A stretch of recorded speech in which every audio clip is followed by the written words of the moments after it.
Et aussi, il y avait un livre sur les modèles naturels, chez Eötvös, justement, parce que je vais parler d'Eötvös. Chez Eötvös, ma chérie, il y avait un livre sur les modèles naturels. Tu parles là aujourd'hui en anglais ou en français? En anglais.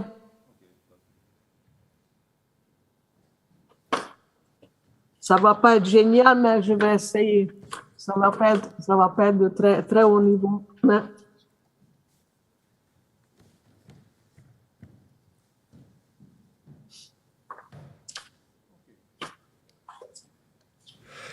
Good morning.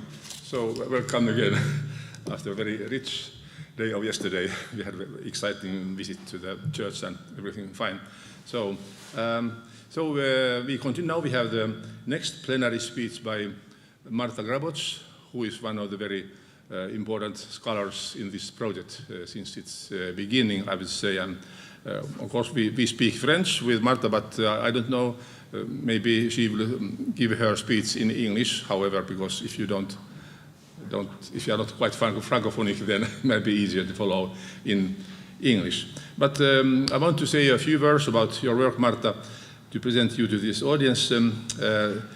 So we, as you said, we know each other since 1986. We started cooperation. I think you organized a roundtable in Budapest about the music, and Daniel Charles was present, and also József Újfalussy, who was a great academician of music in Hungary. Was that in 1986? I think so. 88. 88, Violetta, okay. But anyway, Márta's first publication was her doctoral thesis at Budapest Music Academy on the morphologie des œuvres pianistiques de Franz Liszt.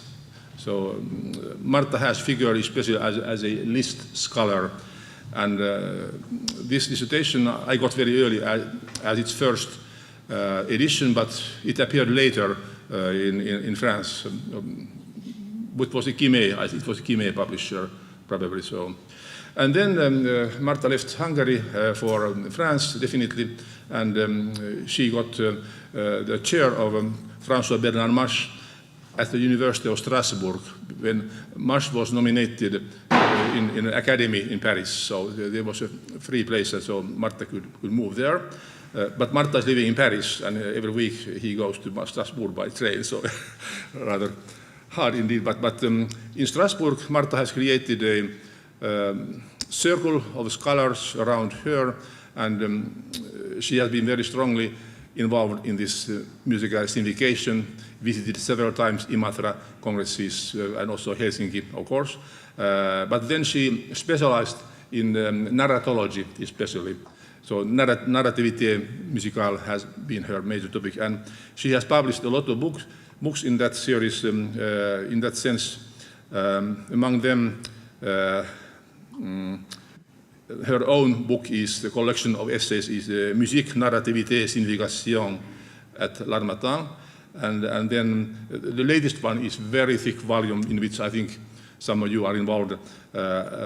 Narrativité musicale, I think, like that. So very. But in the side of this narrativity, narratology, and Liszt studies, she has wrote much about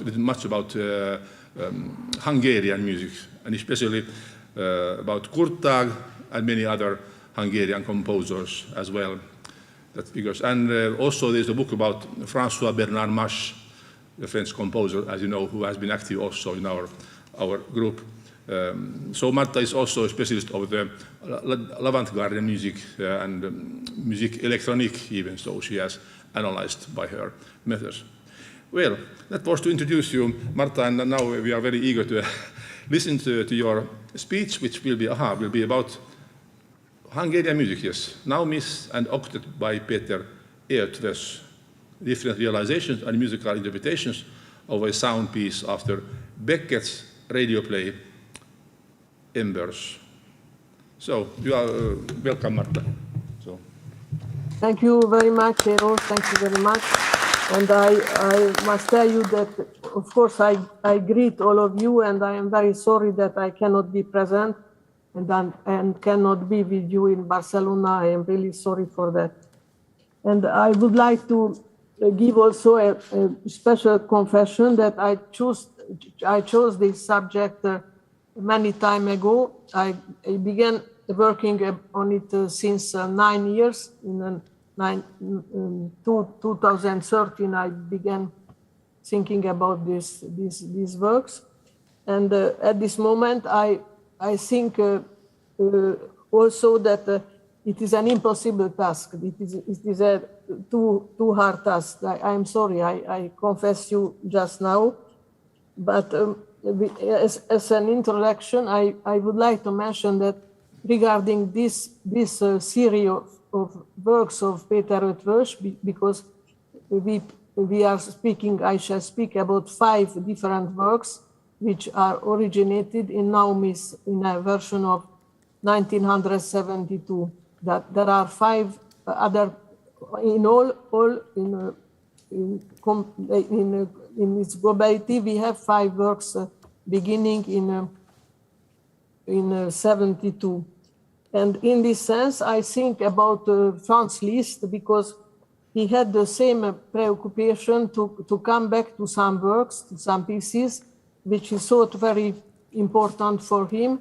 And Liszt also tried to explore different characteristics of ancient pieces. And in the case of Peter Eötvös, he wrote a piece in 1972, and still now he thinks that this piece has some properties which can be explored later. It's a very, very interesting idea, and really, in the case of Peter Eötvös, every moment, every piece gives a new result. But for me, the task is very difficult, because in some 40 or 50 minutes, it is impossible to present five pieces. But I will try to do my best. You are informed about this. I will begin to speak very briefly about the radio play of Samuel Beckett, Embers, Sobre en français, or Fronde in French. And this is a radio play in 1 act for 5 characters. It was written in English in 1957. First, after a third broadcast on the BBC in 59, the play won the prize of Prix Italia next year. The French translation by the author was published in 59 under the title of Sobre. It represents a very special genre, while, as Beckett told himself, Embers, donc this piece, rests on an ambiguity. Is a person, the protagonist, that is Henry, having a hallucination, or is this really happening? This is the question put by Beckett for his piece.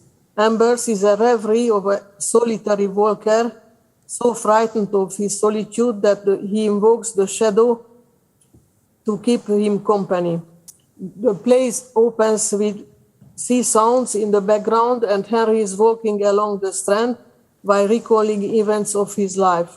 He invokes his father, his wife, and his daughter, and other personalities, and asks questions about the lived experiences. I'll quote some excuse me.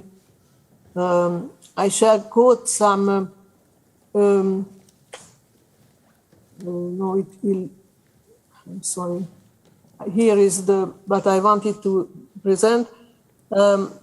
Sylvain Diaz and others wrote about the radio plays of Beckett, and Sylvain Diaz says the next: from the radio laboratory of Beckett will emerge both the invention of the without a body and purely gestural plays written for television. This play, Embers, puts thought into gesture. I think that it is a very important thing, and we will experienced this in the piece of Peter Eötvös also. I repeat this phrase, display Embers puts thought into gesture. The initial situation seems simple. A man, Henry, walking or sitting on the beach and occupies a time that no longer passes. He is mentally conversing with absent people and telling himself a story involving two other men, Bolton and Holloway. Thus opening up access to the inner life of characters, Ember moves to the conflict to the mental plane, which is translated by the tension of successive levels of consciousness and the different modes of recollection. Henry resorts to them in an attempt to escape the emptiness that threatens him. And to evoke the special atmosphere of this piece, I will show you the beginning of the radio play, which I could find, of course, on YouTube. Donc you have 2 or 3 minutes, the real beginning of the piece, and I copied here the text also. And I put in, I don't know if you see the mouse, if you can see the movement of mouse, no? I don't know. But what I put in bold, they are the sections which were used by Peter Eötvös. This is the beginning of the radio play of Beckett. And we hear the sea, the noise of the sea also.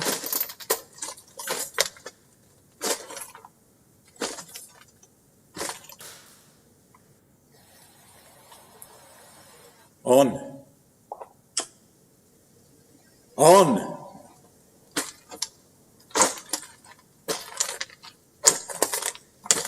Stop. Stop. Down.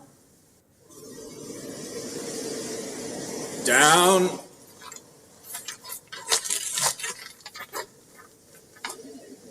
Who's beside me now?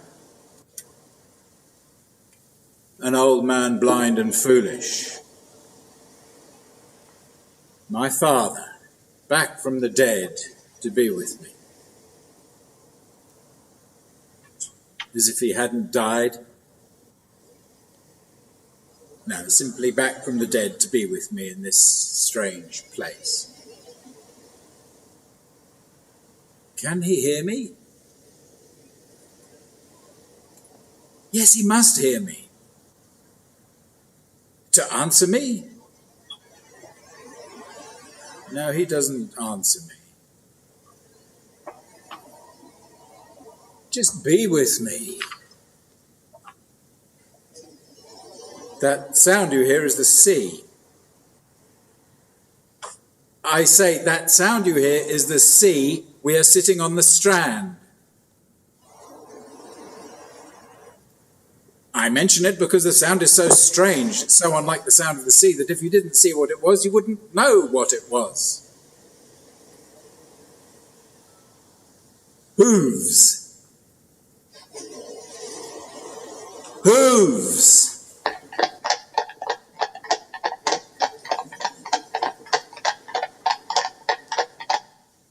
Again?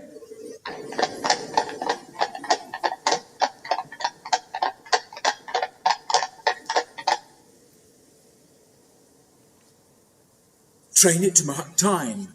Shoe it with steel and tie it up in the yard. Have it stamp all day. This is the beginning of the radio play, and it is a very special piece, of course, and very special impressions. And now I will continue with the work of Peter Eötvös. Embers, this radio play made a deep impression on Eötvös.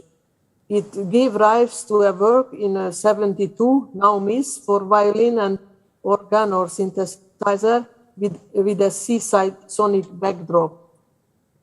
As the composer explains himself, I chose it in 72 when he lived in Germany, I add, because I was very interested in radio play genre.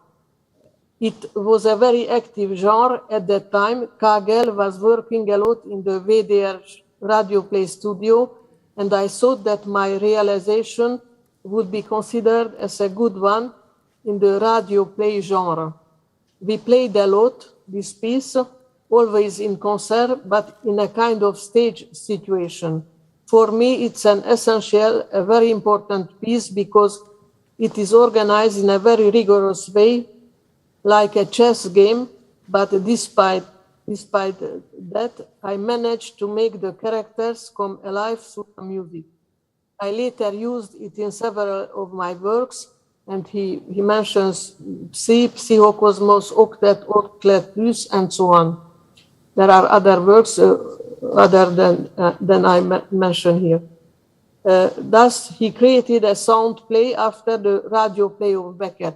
His first piece was called the Klangspiel, as it was created in Germany. The subtitles was Klangspiel and the Jetzt Miss. The title was in German, pardon. But the composer himself used his personal filters. He operated with subjective choices, selecting fragments of the Beckettian play which could become the support of the 5 main actions or scene of his sound piece. The original version of his Klangspiel was a mobile work in which the construction of the form was entrusted to 2 interpreters, the violinist and the organist. For him,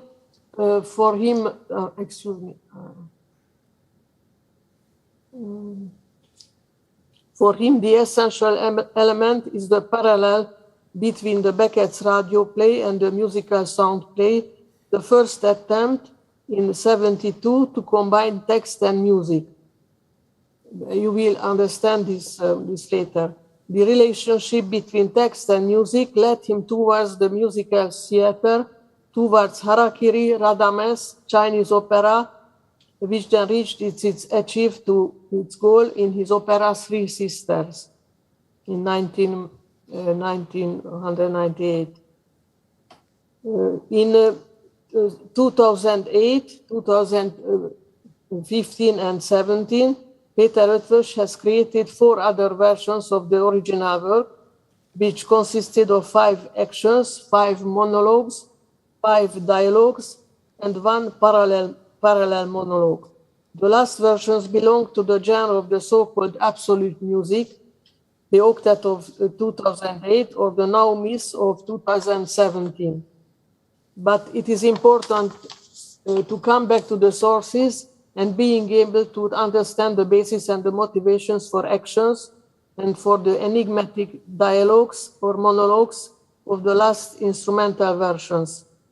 Eötvös has chosen 5 extracts of the Beckettian radio play that I have to explain you that his intention was not to follow or to produce the same play or the same piece, but in a very subjective manner, as an artist, he chose 5 excerpts or fragments.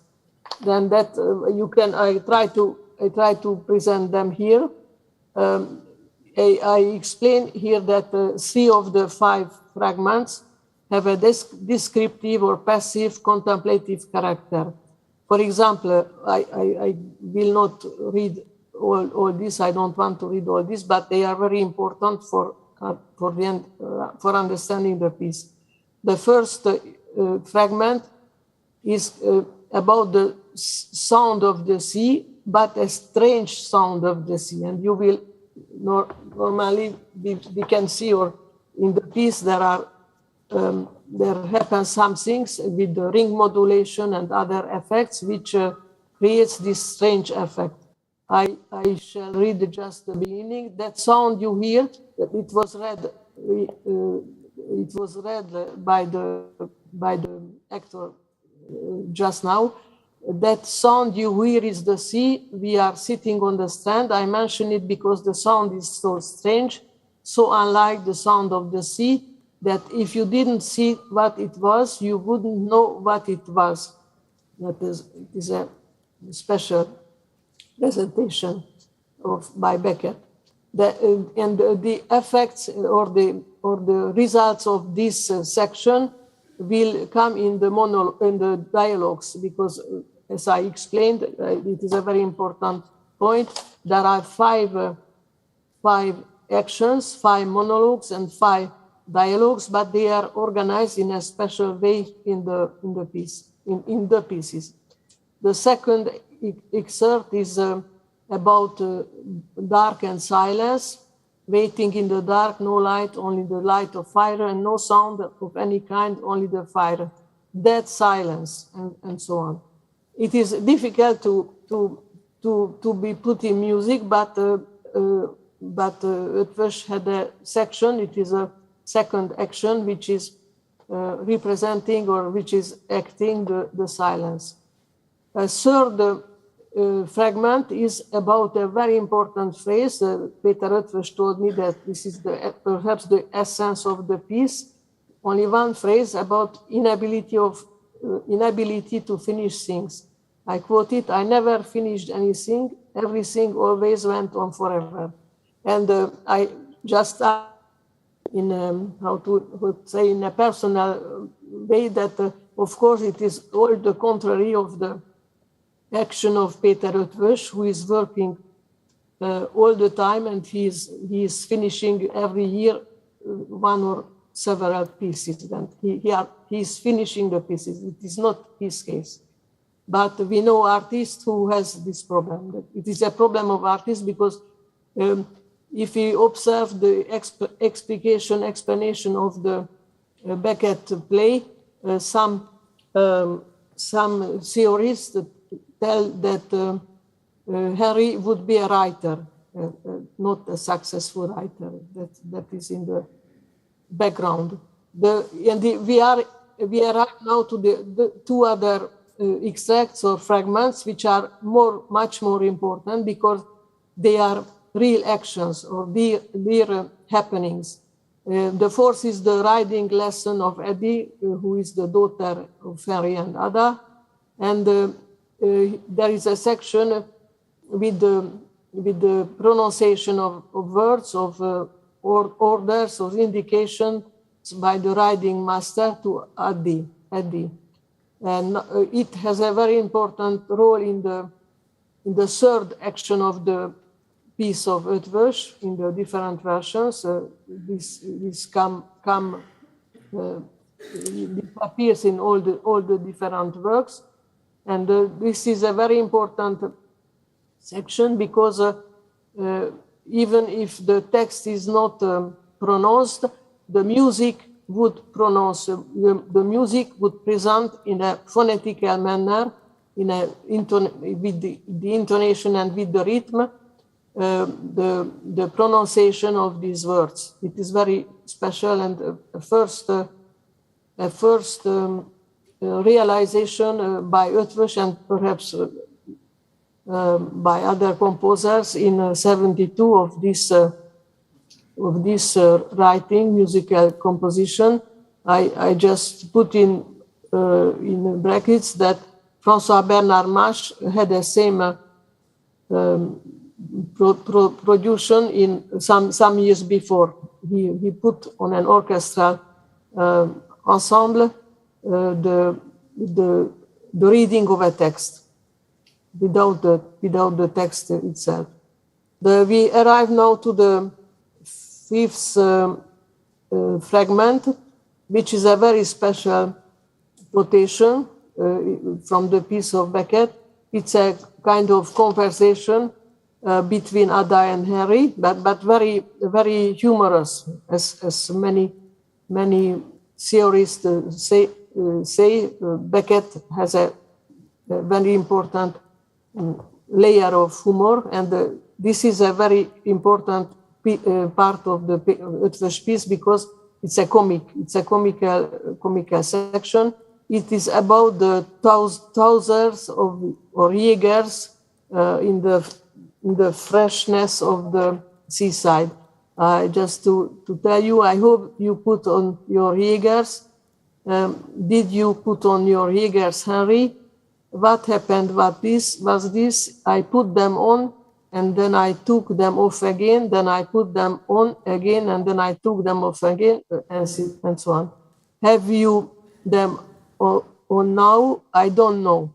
This is a really very, very comical and special section. I put all these parts on one page. Donc you have all the fragments on one page with the specification. And now I would like to show you. Pardon, I must read this. I'm sorry. The first action of all the piece, the kind of introduction or first action, is not written or not signed by Beckett. It is a very interesting moment because it is the invention, it is the idea of Peter Eötvös himself. This scene is very interesting. The first scene, we will listen to it.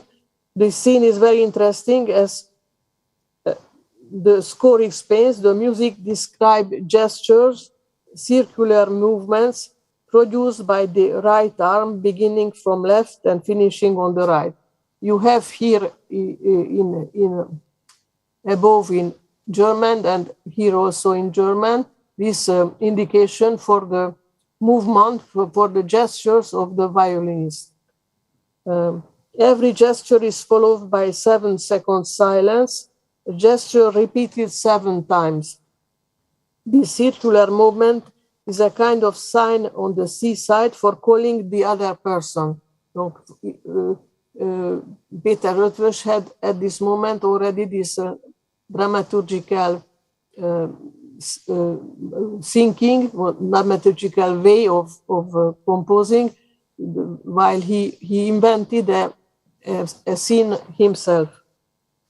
This circular movement is a kind of sign on the C side for calling the other person. And the end, donc here at the end of this section, at the end of the section, we hear a kind of crying call, a kind of alarm figure, which corresponds to calling by voice, by word, calling from far. There is a call with the gesture, and after there is a call with the sound. We will try to listen to it. This is the first version, which is recorded. This piece was produced by BMC Records.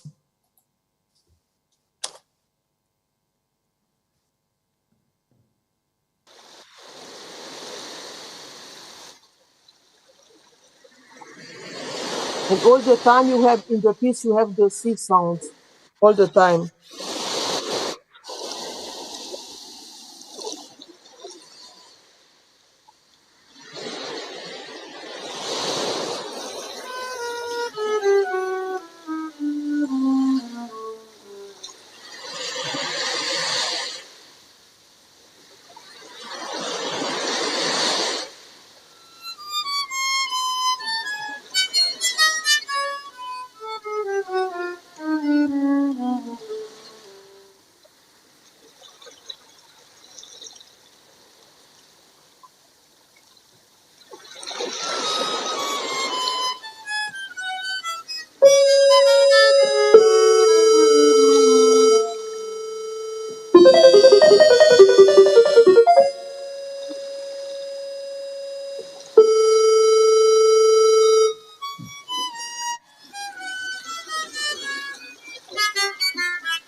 This is this first scene or first action.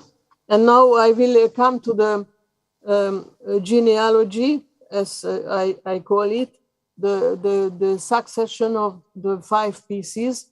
I show it, I know that it is different and I made another presentation, but here you have all the 5 pieces. And now you have the details. The first is a ESMUC. I told about this, and we heard a kind of version just now. or on violin, or organ. And the very first version was a mobile version because the performers could choose to putting together the monologues, the sections of monologues, the sections of dialogues, and organize the sequences of the piece. In the second version, the first is in German, the title is German. Now, some years later,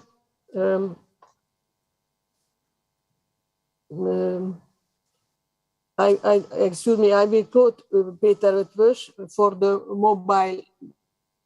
The form is mobile, like Calder's mobile objects, whose elements create different formal impressions for the public or for the observer according to different constellations. A practical example, we speak about the simultaneous performance of two elements, monologues, for example, of one of which is called 1, 2, 3, 4, or 5. There are 5 monologues. And the other series is A, B, C, D, E. The number 1 can belong to any letter, but each letter only once. For example, 1 with B, 4 with D, and so on.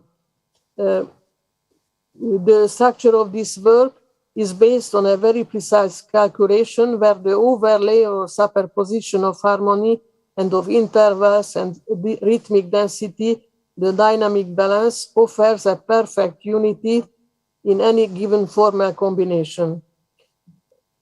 The second stable, we arrived to this period. The second, called stable version of ESMUC, was created some years later. Peter Eötvös tells that later he noticed the disadvantage of the aleatory version of interpretation, and in 2009 he gave to the work a single stable form for the next performances of the work. The mobile became stable, as he says. And the next version, the third version, is from 2008 for flute, clarinet, basson, trumpets, and trombones. This is the combination which is used by Stravinsky in his Octet. The unusual wind instrument setup makes it possible for the players to play it on the same program as Stravinsky's Octet. This is a version without any text and without any explanation. And the next is Octet Plus of the same year with the same setup of Octet, but there is a soprano who comes in every section, who enters in every section and pronounce or sings these fragments which I showed you at the beginning. And the last version is a very short one, but very important one. It has again the title Naumis, and it is finished in 2017 for violin and violoncello. And the subtitle is Scenes after a radio play of Beckett for violin and violoncello. And the duration is only, I'm sorry, I put it 10 minutes. And you can see, I come back, you can see for the duration that every time it is different. In Octet Plus, it is normal, it has almost 20 minutes. Octet, simple Octet, about 12 minutes. The version which is the most the basis of the others, it has 16 minutes, and the first version had 20 minutes because of the tape. Because of the tape, it was obligatory. Now I shall show you the same sequence, the same scene of overture, if I may say this, but in the last version, that is these gestures and these calls at the seaside, and in the version, no, excuse me, it is the version for Octet, I'm sorry, but it is different from the first version, which we heard before. Ah non. Qu'est-ce qui se passe?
We follow with the last version the same scene, if I may say in this way, the same overture scene, but on violin and violoncello.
And now I arrived to the presentation of the 5 actions, because as I told, I'm sorry, I repeated because it is not very evident. In every of the 5 pieces, the sections are, the type of section are the same. There are 5 actions, 5 monologues and 5 dialogues, and they are mixed and organized in a random way.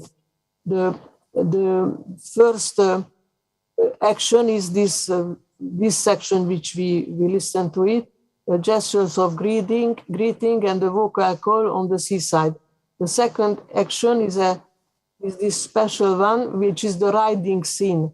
For the first time, Eötvös has realized an instrumental transcription of the phonetic model of the rider master speaking, his orders, his crying. But you have not the words, of course, in the score or in the music, only the transcription of intonation and rhythm. This is the first music of speech transcription, as we can experience later in Eötvös workshop with correspondence, which is the transcription of letters exchanged between Mozart and his father. Now we shall listen to a fragment of this riding scene from Octet.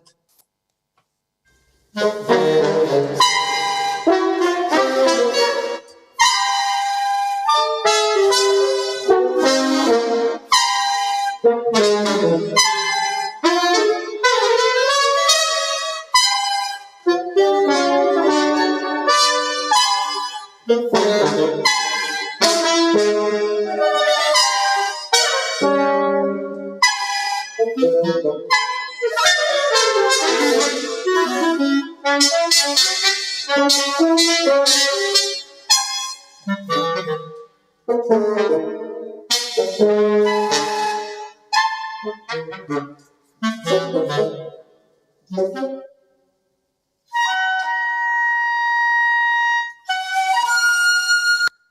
sorry, every time you hear at the end, you hear the beginning of the monologue, the next monologue. And of course, I didn't repeat, I couldn't repeat it, but the music performs this text, this music. And I shall show you now a version, another version here, only the score. You know the transcription, the now miss, elbows in, miss, hands down, miss, now miss. This is the transcription or realization of the phonetic version.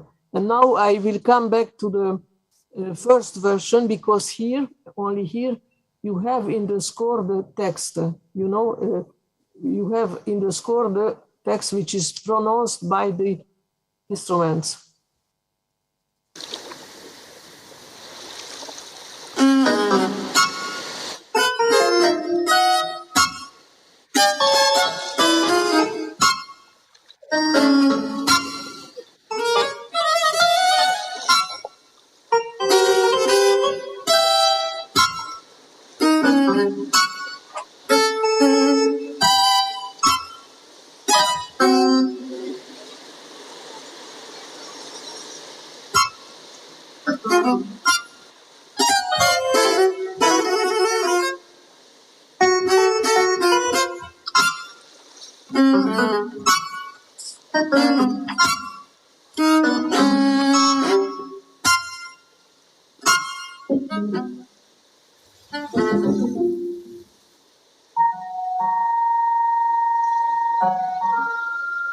And what is interesting for me, that in this version, in this first version, the pronunciation, the how to say, the transcription of the pronunciation is clear. It's very clear, I think, much clearer than in the other versions.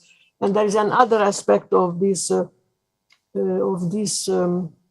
study that is for me, that if the interpreters, if the performers don't know the background, they cannot play correctly the piece.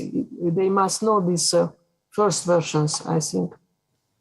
Now the next action is the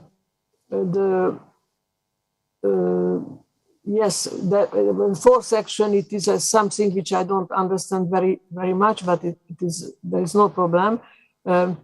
It is the riding section, but I am not sure that in every part it corresponds to the effects of riding. The action 4 is the representation or the enacting of writing.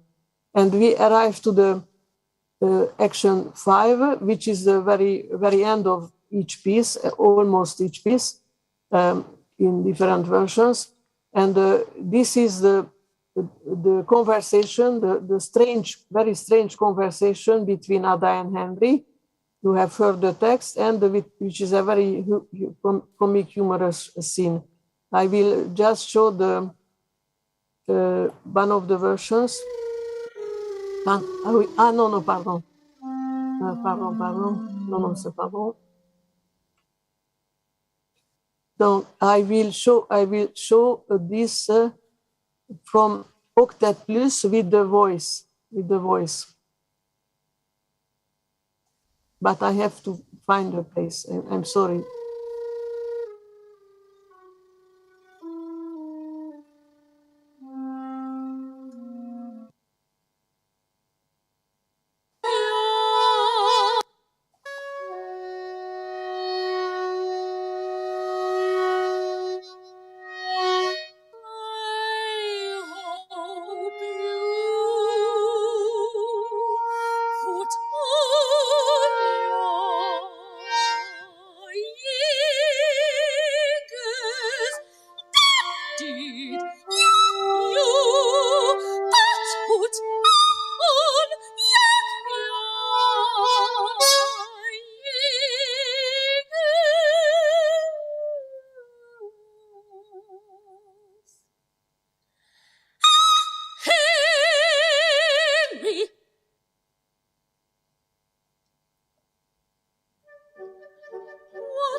I took them off again.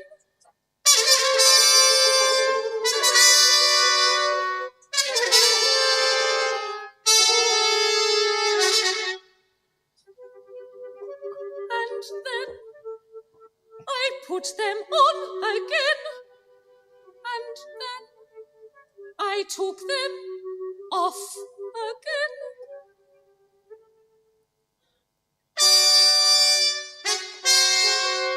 And then I put them on again. And then I took them off again.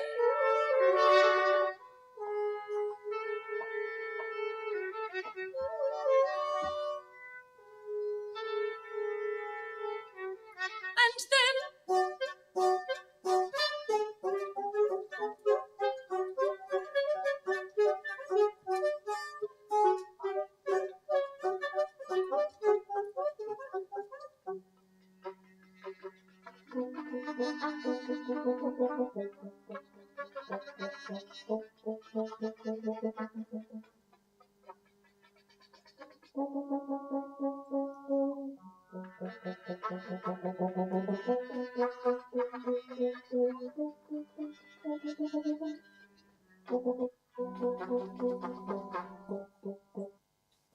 This is the scene, this comical scene with the pantomime, and you could mime or mimic, and you could hear that there are different sections with hoquetus and other musical genres to realize this comic effect.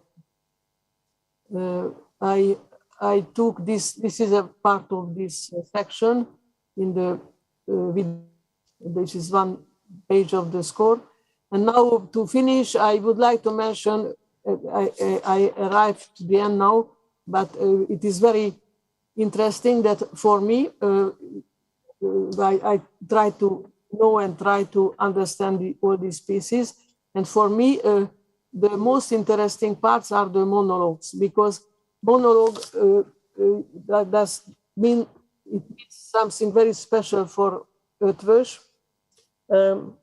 They describe a very special situations. There are two persons who are speaking, but independently, one from the other. There is no real correspondence or communication, no exchange. That monologue is two parts together, but in complete contradiction. I show you here the first version, but where if you had to choose from one register and the other register. This is the first version, the open or mobile version, which is the monologue, number 3. But it's very interesting that according to different registers, oberes or unteres register, Eötvös uses different intervals. For example, one type of monologue uses only thirds and sixths, and the other monologue use only fourths and tritons. And this creates a real contradiction and real complementarity. I will try to show this, and this will be perhaps the last exam, because I cannot go further. And this is the monologue number 1 in the last version, but I have to choose the place. I'm sorry.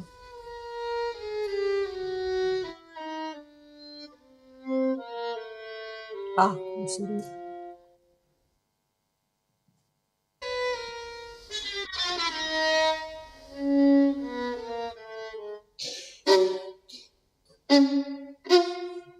This is the monologue, one part.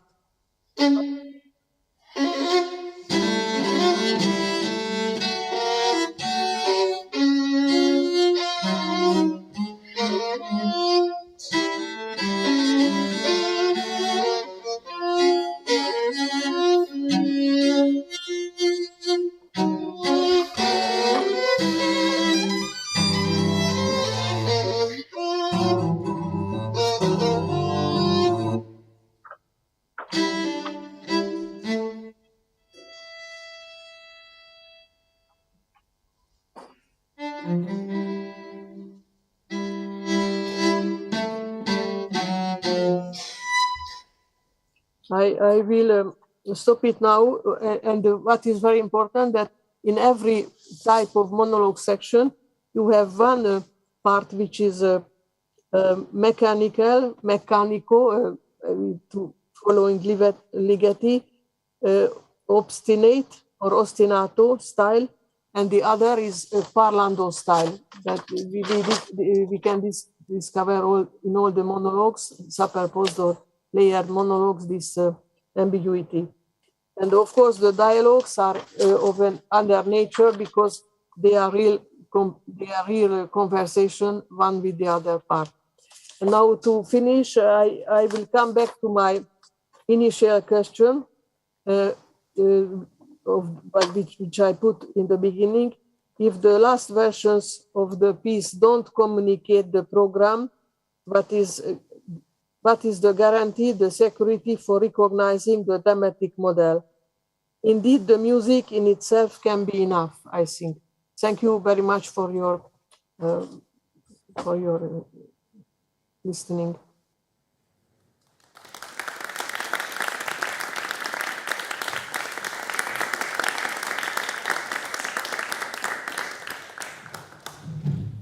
Thank you very much, Márta. This was a revelation. This totally new piece, at least I have never heard.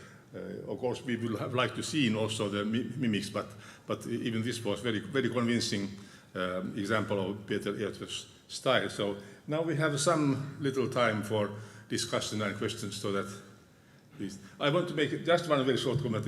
Namely, the main theme is amazingly similar to Liszt, Valle, Doberman theme. Do you think that there is some parallel? What do you mean? What do you mean about the similarity?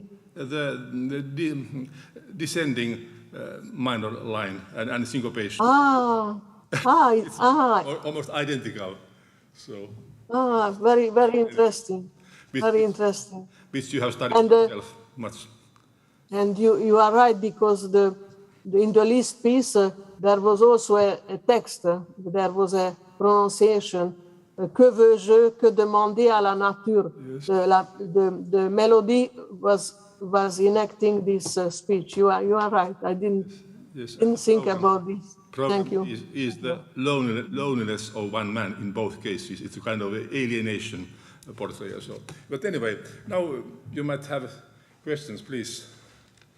Anything you'd like to say? Yes. Thank you a lot for your presentation. I would like to ask you for one little question. I don't hear it. Can you hear me better? Maybe you should come here. Yes. It functions. Yes. Hello? Can you hear me better now?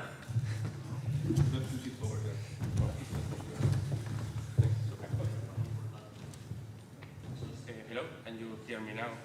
Okay. Hello, yes. Well, I would like to ask, well, first of all, thanks for your presentation. I would like to ask you a little question.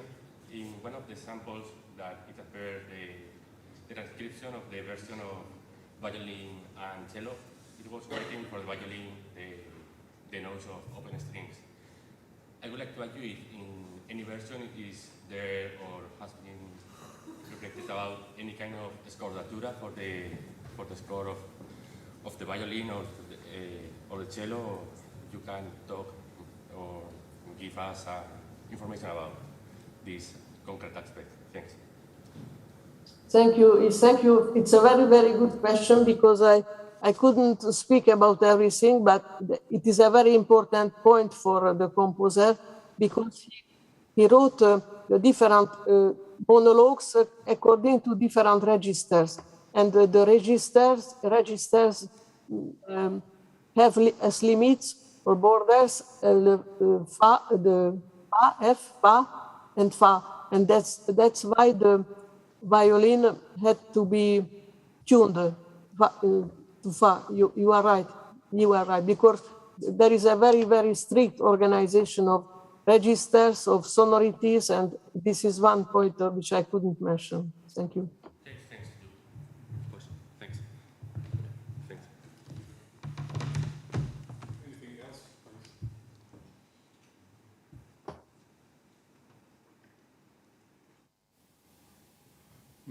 please? Is there any specialist of Hungarian music here, or about this composer in general, Peter Eötvös? So, will you just say very shortly about in general of this composer and his output?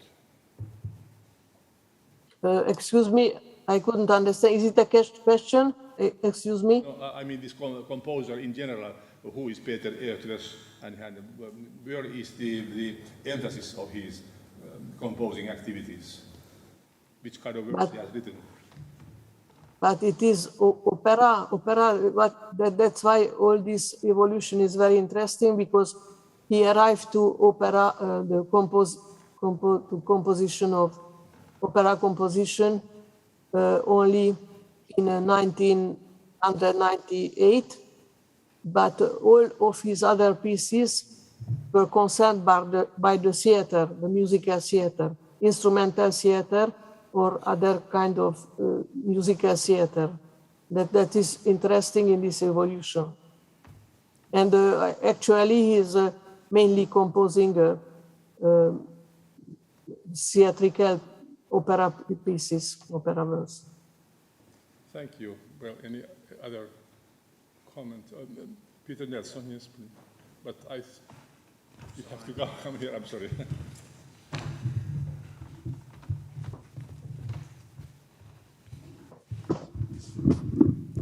Yes, thank you for your interesting discussion of those quite humorous moments. There's comedy, but it's a special kind of comedy. And it seems to me that there is well, of course, in Beckett, there is the theatre of the absurd. And I think maybe also in Ligeti, there is the theatre of the absurd. And actually, even in Kurtág, there is a sort of absurd. And I wonder if this is a theme in Hungarian music, or maybe in Hungarian culture more broadly. I don't know. Is that something which connects Eötvös with other contemporary Hungarian art? This notion of the absurd. Thank you very much for your question, because I wanted to speak about a very special experience which I had in last month, because in Paris was performed Kurtág's opera, the Fin de Partie of Beckett, this piece in the Palais Garnier in the Opera House of Paris, and I went to listen to it. And I had the same impression with Kurtág as with this piece. For me, Beckett is a very difficult author with the absurd and with the understanding of these fragments to put together the fragments and create a unity. For me, it is very difficult. But I appreciated very much the Kurtág's opera because, and this is the same thing for Eötvös, for me, because they add a level of humanity or level of effects to the piece of Beckett, and I was very happy that I could be able to assist to the presentation of Kurtág's opera, and at the end I have the same impression with Eötvös piece or all these pieces, because he gives an effect, a different kind of effects to the scenes of Beckett.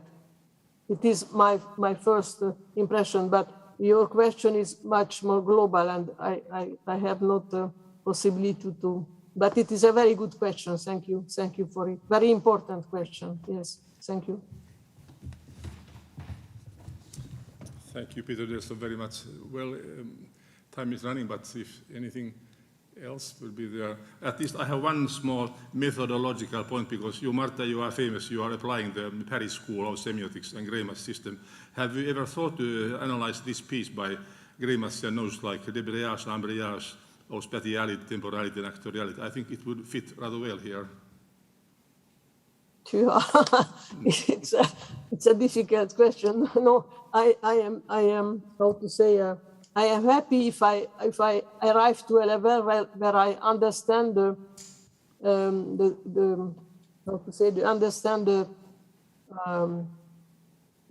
idea of the composer, and the other reflections come after. But you are perhaps right. Later, perhaps I can put this kind of question. But I was very happy that while studying since 3 months or several weeks this piece, I begin to have a little idea about the organization. It was not clear at all. And the other theoretical questions can come later.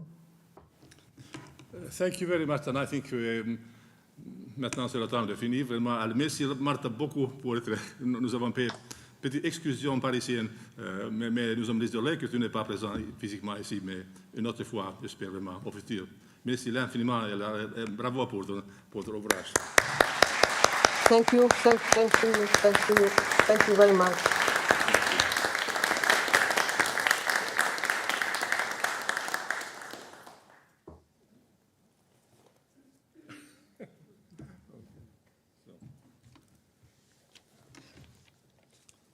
So, and now we have the coffee break, I suppose.